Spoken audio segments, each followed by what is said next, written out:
कभी कभी हमारे मन में ये ख्याल आता है कि इस जीवन का मतलब क्या है। आइए इसके लिए छोटा सा एक वाकया सुनाता हूँ, शायद मैं अपनी बात क्लियर कर पाऊँ। मैं क्यों जी रही हूँ, देर रात तक अनीता ये बात सोचती रही। उल्लू भी अब थका हुआ महसूस कर रहे थे, लेकिन वह अभी भी जाग रही थी और उदास थी। अनीता के पास बहुत दौलत थी, देखभाल करने वाला एक परिवार भी था। उसका व्यक्तित्व और स्वभाव भी अच्छा था और जीवन भी आराम से कट रहा था। लेकिन वह महीनों से उदास और निराश थी। अपने जीवन में दिलचस्पी खो चुकी थी। उसे जीने की एक वजह चाहिए थी, एक रोमांचक उद्देश्य। लेकिन वह अपनी खोज में निरंतर असफल हो रही थी। घूमना फिरना, महोत्सव और भौतिकवादी वस्तुओं से उसका आकर्षण खत्म सा हो गया था। उसकी हालत ऐसी हो गई थी जैसे वर्षों से हर दिन पकवान खाने के बाद किसी को पकवान भी एक सूखी रोटी के टुकड़े की तरह लगता है। एक दिन उसे अपने पति के गांव में जाने का मौका मिला। वहां उनकी एक पुश्तैनी कोठी थी। ग्रामीण जीवन की झलक पाने के लिए अनीता सुबह सुबह उठ गई और एक साधारण पोशाक पहनकर गांव की तंग गलियों में घूमने निकल पड़ी। सुबह के 6 बज रहे थे। उसने एक महिला को एक झोपड़ी के बाहर लकड़ी के एक चूल्हे पर खाना बनाते हुए देखा। महिला के चेहरे पर एक मोहक मुस्कान थी और वह एक लोकगीत गुनगुना रही थी। अनीता उस औरत को देखकर मोहित हो गई और उससे बात करने चली गई। अनीता ने कहा, नमस्ते बहन, मेरा नाम अनीता है, क्या मैं तुम्हारा नाम जान सकती हूँ? महिला ने कहा, नमस्ते अनीता जी, मैं आरती हूँ। अनीता ने फिर पूछा, तुम रोज इतनी जल्दी उठ जाती हो? आरती ने कहा, हाँ जी, मैं 2 घंटे पहले उठ गई थी। घर की सफाई की, मंदिर में पूजा की, कुएं से पानी भरा। पति और बच्चे 1 घंटे में निकल जाएंगे और मैं उन्हें गर्म और ताजा नाश्ता खिलाने की तैयारी कर रही हूँ। अनीता मुस्कुराई और फिर पास रखी चारपाई पर बैठ गई। अनीता ने फिर पूछा, और फिर इसके बाद आगे आप क्या करोगी?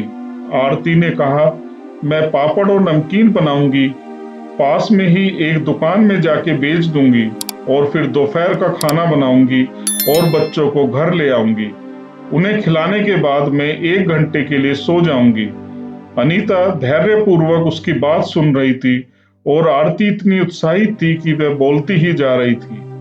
आरती ने फिर कहा, उसके बाद मैं फिर सोकर उठूंगी और चाय पीऊंगी, रात के खाने के लिए सब्जियां काटना शुरू कर दूंगी, फिर मेरी कुछ दोस्त आ जाएंगी और हम साथ बैठकर 1 या 2 घंटे के लिए गपशप करेंगे। उसके बाद रात को हमारा परिवार एक साथ खाना खाएगा, पति और मैं कल के लिए तैयारी करेंगे और फिर हम सो जाएंगे। आरती इस बातचीत के दौरान इतनी रोमांचित और उत्साहित दिखी कि अनीता बहुत ही ज्यादा प्रभावित हुई और फिर अचानक से अनीता के दिमाग में एक प्रश्न खड़ा हुआ। अनीता ने फिर पूछा, मनोरंजन का क्या? आरती ने कहा, रेडियो है, मैं और मेरे पति शाम को गाने और समाचार सुनते हैं, हमें और कुछ नहीं चाहिए। बच्चों का दिन पढ़ाई और खेल कूद में निकल जाता है। अनीता ने फिर पूछा, लेकिन यहाँ बहुत गर्मी है, तुम चैन से कैसे सोते हो? आरती ने जवाब दिया, हम दिन भर में इतना थक जाते हैं कि लेटते ही गहरी नींद आ जाती है। आरती की बातों से संतुष्ट होकर अनीता ने स्वीकृति में अपना सिर हिलाया। फिर आरती ने जिद की और अनीता के लिए चाय तैयार की। अनीता ने चाय की चुस्की ली और आरती ने फिर से गीत गुनगुनाने शुरू कर दिए। चाय पीने के बाद अनीता ने आरती से विदाई ली और फिर वापस चली गई। इस छोटी सी बातचीत ने अनीता के मन की सारी गंदगी बहा दी थी।